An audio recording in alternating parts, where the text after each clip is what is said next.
प्यारे बच्चों, नोबल शिक्षण संस्थान ऑनलाइन क्लासेज में आपका हार्दिक स्वागत है। मैं चंदूलाल थापर आपको हिंदी विषय की सब शक्ति के टॉपिक लक्षणा सब शक्ति यानी सब शक्ति के अंदर हमने सब शक्ति के भेद के अंदर लक्षणा सब शक्ति का रूढ़ा लक्षणा आपको पिछली क्लास में बताया था। अब जो है रूढ़ा लक्षणा के अंदर हमने आपको बताया था रूढ़ि एवं प्रचलन के कारण मुख्य अर्थ को छोड़कर अन्य अर्थ को ग्रहण किया जाता है, वहाँ रूढ़ा लक्षणा सब शक्ति पाई जाती है। यानी रूढ़ि एवं प्रचलन के कारण मुख्य अर्थ को छोड़कर कोई अन्य अर्थ ग्रहण किया जाता है, वहाँ रूढ़ा लक्षणा सब शक्ति पाई जाती है। नेक्स्ट है अगली जो है इसी का लक्षणा सब शक्ति का भाग प्रयोजनवती लक्षणा। दूसरा भाग क्या है? प्रयोजनवती लक्षणा। प्रयोजनवती लक्षणा के अंदर जहाँ मुख्यार्थ में बाधा उत्पन्न होने पर, यानी मुख्यार्थ में बाधा उत्पन्न होने पर मुख्यार्थ से संबंधित अन्य अर्थ किसी प्रयोजन की सिद्धि के लिए लिया जाता है या ग्रहण किया जाता है, तो वहाँ प्रयोजनवती लक्षणा शब्द शक्ति पाई जाती या मानी जाती है।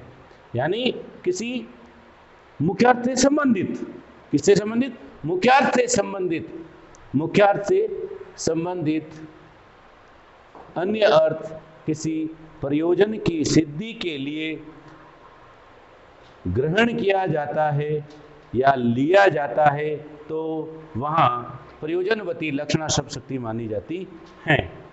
तो इस तरह से प्रयोजनवती लक्षणा और रूढ़ा लक्षणा, ये लक्षणा शब्द शक्ति के दो भेद है। अब प्रयोजनवती लक्षणा का हम एक उदाहरण लेते, जैसे श्वेत दौड़ रहा है।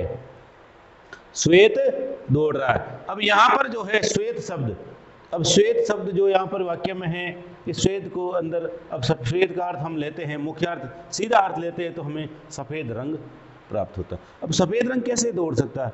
ये तो संभव नहीं है। तो यहाँ पर हम क्या करेंगे, जहाँ पर मुख्य अर्थ बाधित होता है, जैसे सफ़ेद रंग दौड़ नहीं सकता, तो हम क्या करेंगे, इसका अन्य अर्थ लेंगे इससे संबंधित, यानी किसी विशेष प्रयोजन के कारण यहाँ पर सफ़ेद कहा गया है, श्वेत कहा गया, यानी सफ़ेद रंग के घोड़ा, यानी सफ़ेद रंग का घोड़ा दौड़ रहा है। यहाँ पर इसका अर्थ क्या लगेगा? लक्ष्यार्थ के आधार पर सफ़ेद रंग का घोड़ा दौड़ रहा है। जैसे यहाँ पर जैसे कोई व्यक्ति है जो किसी घुड़दौड़ प्रतियोगिता के अंदर गया और उसे एक सफ़ेद रंग का घोड़ा दौड़ता हुआ दिखा और अचानक उसके मुंह से निकल गया श्वेत दौड़ रहा है, तो यहाँ पर श्वेत जो है शब्द सफ़ेद रंग के घोड़े के लिए लिया गया है और इसका लक्षण है। तो लक्ष्यार्थ यहाँ पर क्या ग्रहण किया गया? सफ़ेद रंग का घोड़ा। तो यहाँ इस वाक्य के अंदर कौन सी शब्द शक्ति आएगी? लक्षणा शब्द शक्ति। इस वाक्य में कौन सी शब्द शक्ति आएगी? लक्षणा शब्द शक्ति। और ये घोड़ा जो है श्वेत दौड़ रहा है, यहाँ पर घुड़दौड़ प्रतियोगिता हो रही, यानी कोई विशेष प्रयोजन, यहाँ पर प्रयोजन विशेष के कारण, यानी प्रयोजन में क्या हुआ, यहाँ पर घुड़दौड़ हो रही है और घुड़दौड़ के कारण ही यहाँ पर श्वेत को, सफ़ेद रंग का घोड़े को श्वेत नाम दिया गया। इसलिए यहाँ पर क्या आएगी? लक्षणा, यानी प्रयोजनवती क्या आएगी? प्रयोजनवती लक्षणा शब्द शक्ति। प्रयोजनवती लक्षणा शब्द शक्ति। समझ में आ गया? एक उदाहरण और, अन्य उदाहरण, भाले प्रवेश कर रहे हैं। अब भाले स्वयं तो जा नहीं सकते, भाले तीखे भाले ये स्वयं तो जा नहीं सकते, तो यहाँ पर क्या आएगा? भाले, यानी भालेधारी, यानी भालों को ग्रहण किए हुए जिनके हाथ में भाले, वो सैनिक जो है युद्ध भूमि में जा रहे। तो यहाँ पर डायरेक्ट भाले का अगर मुख्य अर्थ समझेंगे तो हमें समझ में नहीं आएगा, लेकिन जब हम इसका प्रयोजन के हिसाब से लेंगे, जैसे युद्ध भूमि के अंदर भाले लेकर के सैनिक जो है वो युद्ध भूमि में जा रहे हैं, तो किसी विशेष प्रयोजन क्या है? युद्ध भूमि में जो है, जो सैनिक है, अपने भालेधारी जो सैनिक है वो युद्ध भूमि में जा रहे हैं, इसलिए यहाँ पर प्रयोजनवती लक्षणा शब्द शक्ति पाई जाती है। नेक्स्ट, इसके बाद में जो शब्द शक्ति है वो कौन सी है? तीसरे नंबर हम अब इस प्रयोजनवती के भी खूब सारे उदाहरण हैं, रूढ़ा के भी उदाहरण हैं, लेकिन हम अपनी कक्षा 12 के सिलेबस के अंदर जो हमारे टॉपिक है उसके अकॉर्डिंग, इसके अनुसार ही हम ये टॉपिक ले रहे हैं, इतना ही ले रहे हैं, बाकी इसका विस्तार बहुत बड़ा है। अब तीसरा जो है वो है व्यंजना शब्द शक्ति। व्यंजना शब्द शक्ति के भेद। व्यंजना शब्द शक्ति के भेद। हाँ, अब डियर स्टूडेंट्स, शब्द शक्ति, तो पिछले अध्याय में हमने आपको बताया था व्यंजना शब्द शक्ति, लक्षणा शब्द शक्ति, अभिधा शब्द शक्ति। अभिधा शब्द शक्ति के भेद, फिर लक्षणा शब्द शक्ति के भेद, और अब लास्ट में हम तीसरा जो भाग है वो है हमारा व्यंजना शब्द शक्ति। व्यंजना शब्द शक्ति के दो प्रकार होते हैं। व्यंजना शब्द शक्ति के मुख्यतः दो भेद माने जाते हैं। नंबर 1 शाब्दिक व्यंजना और नंबर 2 है आर्थी व्यंजना।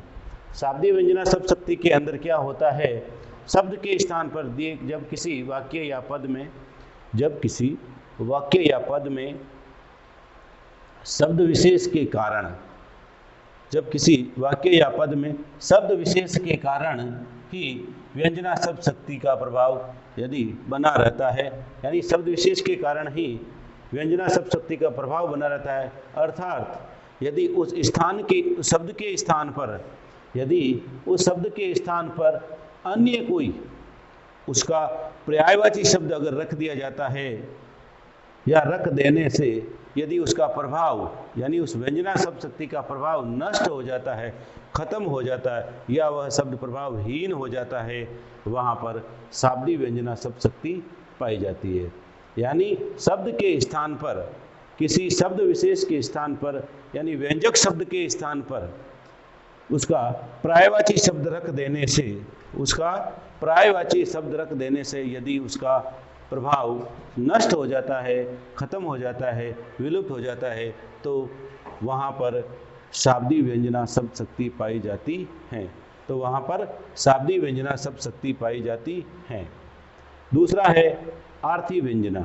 दूसरा है आर्थी व्यंजना शब्द शक्ति। आर्थी व्यंजना शब्द शक्ति के अंदर क्या होता है, जब किसी पद या वाक्य में, जब किसी पद या वाक्य में व्यंजना का प्रभाव उस शब्द पर निर्भर न होकर के, उस शब्द पर निर्भर न होकर के उसके अर्थ पर, उसका प्रभाव किस पे होता है, उसका प्रभाव शब्द पर न होकर उसके अर्थ पर होता है। यानी उस शब्द के स्थान पर यदि हम उसका पर्यायवाची शब्द भी रख देते हैं तो उसका व्यंजना शब्द शक्ति का प्रभाव खत्म नहीं होता है, उसका प्रभाव वैसा का वैसा बना रहता है। यदि उसके स्थान पर, शब्द के स्थान पर पर्यायवाची शब्द भी रख दे और उसका प्रभाव वैसा का वैसा बना रहता है, उसमें कोई परिवर्तन नहीं होता है, तो वहाँ पर आर्थी शब्द शक्ति, आर्थी व्यंजना शब्द शक्ति पाई जाती है। यानी शब्द के कोई महत्व नहीं होता है। यानी आर्थी शब्द व्यंजना शब्द शक्ति में क्या होता है, शब्द का कोई महत्व नहीं होता है। शब्द के स्थान पर, शब्द के स्थान पर उसका यदि पर्यायवाची शब्द भी रख देंगे तो भी इसके अंदर कोई फर्क या अंतर नहीं होगा, कोई प्रभाव नहीं होगा। तो वहाँ पर आर्थी शब्द शक्ति, आर्थी व्यंजना शब्द शक्ति पाई जाएगी। और यदि शाब्दिक व्यंजना में क्या होता है, शाब्दिक व्यंजना शब्द शक्ति के अंदर क्या होता है कि यदि किसी वाक्य या पद में शब्द के स्थान पर दूसरा शब्द या पर्यायवाची शब्द रख देते और उसका प्रभाव नष्ट हो जाता है, तो वहाँ पर शाब्दिक व्यंजना शब्द शक्ति होती है। यानी शब्द के स्थान पर पर्यायवाची शब्द रख देने से उसका अर्थ बदल जाता है, यानी परिवर्तन हो जाता है, तो वहाँ पर शाब्दिक व्यंजना शब्द शक्ति, और शब्द के स्थान पर पर्यायवाची शब्द रखते हैं और उसका अर्थ परिवर्तन नहीं होता है। अर्थ के आधार पर जो शब्द शक्ति, व्यंजना शब्द शक्ति पाई जाती है वो आर्थी व्यंजना शब्द शक्ति कहलाती हैं। नेक्स्ट हम पढ़ेंगे व्यंजना शब्द शक्ति, लक्षणा शब्द शक्ति और अभिधा शब्द शक्ति के तुलनात्मक अध्ययन।